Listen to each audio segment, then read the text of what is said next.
তোমার মুফতি ফায়জুল্লাহ সাহেব বড় আলেম, নমক বড় আলেম। তুই বাংলা বুখারী নিয়ে কেন এসেছিস? বাংলা বুখারীর তুই কি বুঝিস? বাংলা বুখারীর কি বুঝিস? জিজ্ঞেস করুন ওই মুফতি সাহেবকে যে আপনি বড় আলেম না শায়খুল হাদিস আজিজুল হক রাহিমাহুল্লাহ বড় আলেম?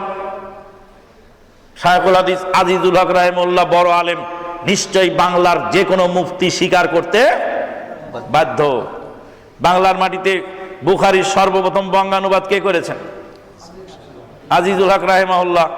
তো এবার বলেন যে আপনার আজিজুল হক সাহেব কি বাংলা অনুবাদ করেছেন আপনার জন্য না আমার জন্য? আপনি মুহাদ্দিস মুফতি, আপনি তো আরবি পড়তে পারেন, তো বাংলা বুখারী বললে যে মানুষ বিভ্রান্ত হবে, এতদিন পরে আপনি বুঝতেছেন, কিন্তু শায়খুল হাদিস আজিজুল হক রাহিমাহুল্লাহ তো বোঝেন নাই। আর যদি বুঝতেন তো উনি বাংলা অনুবাদ করলেন কেন? জবাব হয়েছে না সুন্দর? এইভাবে আমরা যদি এগিয়ে যাই তাহলে আমাদের দ্বন্দ্ব কলহ অনেকাংশে কি হয়ে যাবে? কমে যাবে।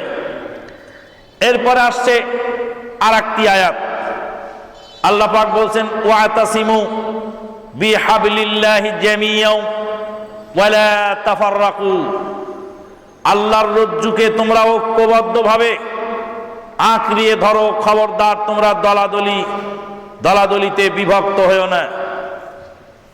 ওয়াতাসিমু বিহাবলিল্লাহি জামিয়া ওয়ালা তাফাররাকু, আল্লাহর রজ্জুকে আঁকড়ে ধরো, দলাদলি করো না।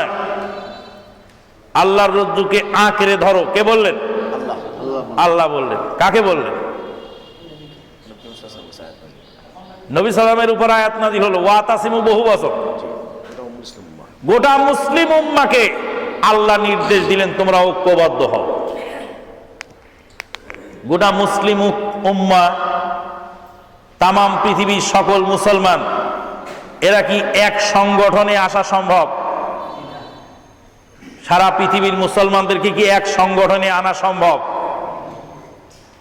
তাহলে সারা পৃথিবীর মুসলিমকে এক সংগঠনে আনা সম্ভব নয়। সারা পৃথিবীর সকল মুসলিমকে ঐক্যবদ্ধ করা সম্ভব নয়। কিন্তু আল্লাহর কোরআনের আয়াত কি শুধু আহলে হাদিসদের জন্য খাস নাকি সকল মুসলিমের জন্য খাস? আল্লাহ বলেছেন তোমরা আহলে হাদিস যেই কটা থাকো সেই কটা ঐক্যবদ্ধ হও, নাকি সারা বিশ্বের মুসলিমকে ঐক্যবদ্ধ হতে বলছে? সারা বিশ্বের মুসলিমকে ঐক্যবদ্ধ করা সম্ভব নয়। আজকে তামাম বিশ্বের যত মুসলিম আছে সমস্ত মুসলিমকে হয়তোবা আমি ঐক্যবদ্ধ করতেও পারি, হয়তোবা হতেও পারে, কিন্তু এই আয়াত যখন নাজিল হয়েছিল সেই 1450 বছর থেকে আজ পর্যন্ত যারা মারা গেছে তাদেরকে কি এক প্ল্যাটফর্মে আনা সম্ভব? তাহলে এটার ঐক্যের মানে কি? ঐক্যের মানে হলো আদর্শিক ঐক্য। ঐক্যের মানে আদর্শের ঐক্য।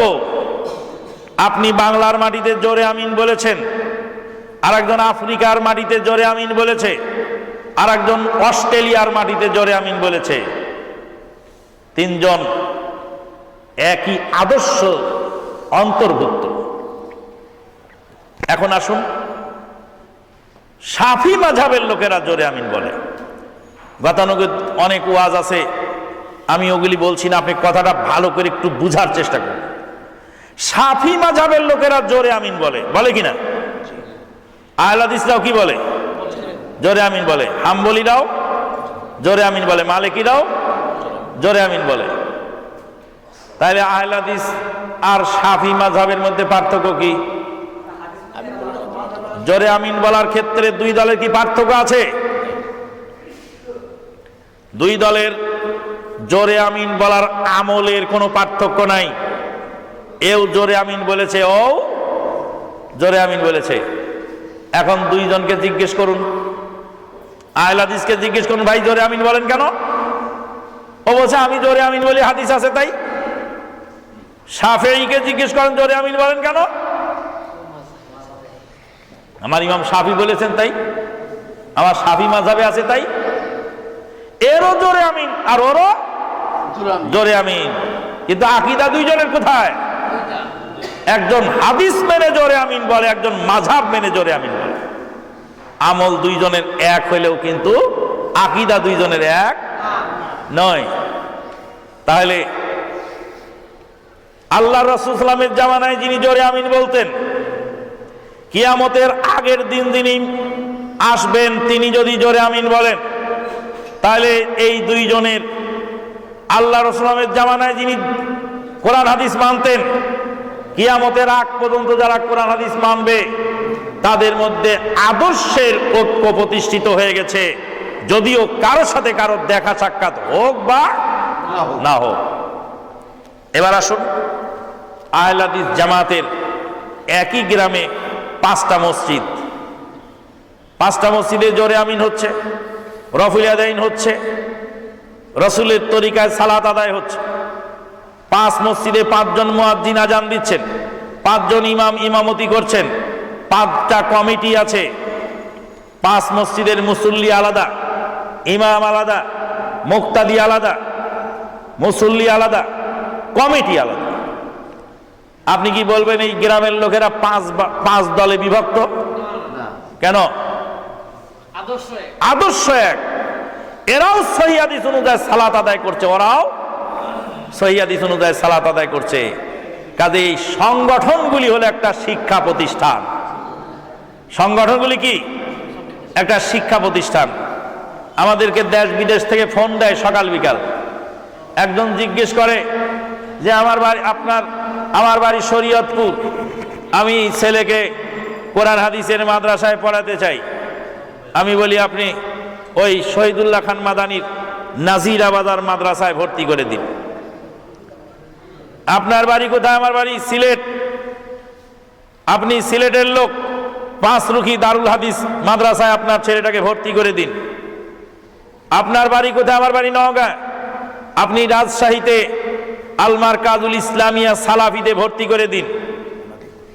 এটা তো আমি বলি সব সময়, আমি বলি, কারণ আমার বক্তৃতা শুনে বা আমাদের আলোচনা শুনে যারা আমাদেরকে চেনছে আর কাউকে চেনে না, সবেমাত্র তাদের পরিচয় হচ্ছে আপনার পিস টিভিতে ইউটিউবে বক্তব্য শুনে আমি আপনার ভক্ত, আপনার নাম্বারটা বহু কষ্ট করে জোগাড় করেছি, আমি সহিহ আকীদায় ছেলে পড়াবো, কোথায় দিবেন? দেব বলো। 5 রুখি মাদ্রাসা থেকে ছাত্র ফিরে চলে যায়, জায়গা হয় না। নাজিরা বাজার থেকে ছাত্র ফিরে চলে যায়, জায়গা হয় না। যাত্রাবাড়ি থেকে ছাত্র ফিরে চলে যায়, জায়গা হয় না। নওদাপাড়া থেকে ছাত্র ফিরে চলে যায়, জায়গা হয় না। তা আমি যদি বলি সারা বাংলাদেশের সব ছাত্র রাজশাহীতে দিয়ে দাও,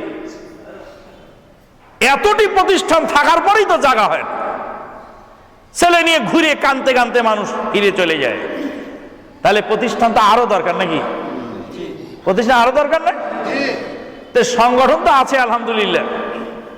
আপনার কাজ আপনি করুন, আমার কাজ আমি করি। একাধিক সংগঠন থাকতে পারে, যদি আদর্শ এক হয় তাহলে সেটাকে দলাদলি বলা যায় না। কথাটা মনে রাখবেন ভালো করে। এবং যে কেউ আপনাকে এই অজুহাত দিয়ে ঠেকানোর চেষ্টা করবে তাকে জবাব দিবেন, বলবেন যে দল হতে হলে 3টা জিনিস লাগে। কয়টা জিনিস? একটা লাগে হলো নেতা, আর একদল কর্মী বাহিনী, আর একটি নির্দিষ্ট লক্ষ্য উদ্দেশ্য এবং কর্মসূচি। নির্দিষ্ট লক্ষ্য উদ্দেশ্য এবং কর্মসূচি এটাকে বাস্তবায়ন করার জন্য একজন নেতার অধীনে একদল কর্মী বাহিনী কাজ করলে তার নাম দল। আসসালামু আলাইকুম। নিয়মিত ইসলামিক বক্তব্য পেতে সাবস্ক্রাইব করুন আমাদের ট্রু টক টিভির চ্যানেলে, আর ভিডিওগুলো ফেসবুক বা যে কোনো জায়গায় শেয়ার করে পৌঁছিয়ে দিন ইসলামের শাশ্বত বাণী।